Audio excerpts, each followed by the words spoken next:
Hi. CBSE ICSE question പേപ്പറിൻ്റെ പാറ്റേണിൽ ഇപ്പോൾ വലിയ ചേഞ്ചസ് വന്നിട്ടുണ്ട്. 50% ആപ്ലിക്കേഷൻ ലെവൽ ക്വസ്റ്റ്യൻസ് ആണ് അവർ ക്വസ്റ്റ്യൻ പേപ്പറിൽ ഉൾപ്പെടുത്തിയിട്ടുള്ളത്. നന്നായിട്ട് കൺസെപ്ഷൻ ലേണിങ്ങിലൂടെ പഠിക്കുന്ന കുട്ടിക്ക് മാത്രമേ ഇങ്ങനെയുള്ള ക്വസ്റ്റ്യൻസിന് ആൻസർ ചെയ്യാൻ പറ്റുള്ളൂ. ഈ കൺസെപ്ഷൻ ലേണിംഗ് എന്ന് പറഞ്ഞു കഴിഞ്ഞാൽ വാട്ട് ഈസ് ദിസ് പ്രോസസ്സ് എന്നുള്ള ചോദ്യത്തിന് മാത്രം ഉത്തരം കൊടുക്കാതെ എന്തുകൊണ്ടാണ് ഈ പ്രോസസ്സ് നടക്കുന്നത്, എന്തിന് വേണ്ടിയിട്ടാണ് ഈ പ്രോസസ്സ് നടക്കുന്നത് എന്നുള്ള രീതിയിൽ കുട്ടി പഠിക്കുമ്പോൾ മാത്രമാണ് നമുക്ക് ആ ഒരു കോൺസെപ്റ്റ് കൃത്യമായിട്ട് ബിൽഡ് ആവുന്നത്. കോൺസെപ്റ്റ് കൃത്യമായിട്ട് ബിൽഡായ കുട്ടിക്കാണ് ആപ്ലിക്കേഷൻ ലെവൽ ക്വസ്റ്റ്യൻസിന് കൃത്യമായിട്ട് ഉത്തരം എഴുതാൻ പറ്റുള്ളൂ. എന്നാൽ ചില കുട്ടികൾക്ക് അക്ഷരങ്ങൾ കൂട്ടിച്ചേർത്ത് എഴുതാൻ അറിയില്ല. അപ്പോൾ ബ്ലെൻഡിങ് ഇഷ്യൂ ഉള്ള കുട്ടികളുണ്ടാവാം.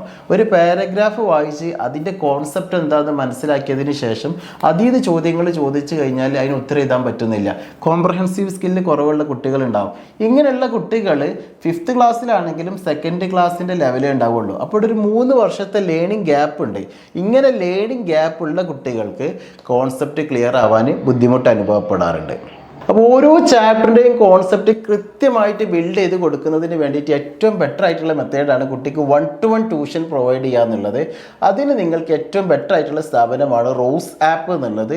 അപ്പോൾ താഴെ കാണുന്ന നമ്പറിൽ കുട്ടിയുടെ പേര്, ക്ലാസ്, സിലബസ് ടൈപ്പ് ചെയ്ത് അയച്ചോളൂ. ബെറ്റർ ആയിട്ടുള്ള ക്വാളിറ്റി ഉള്ള 1-to-1 ട്യൂഷൻ ഞങ്ങൾ അറേഞ്ച് ചെയ്ത് തരാം. Thank you.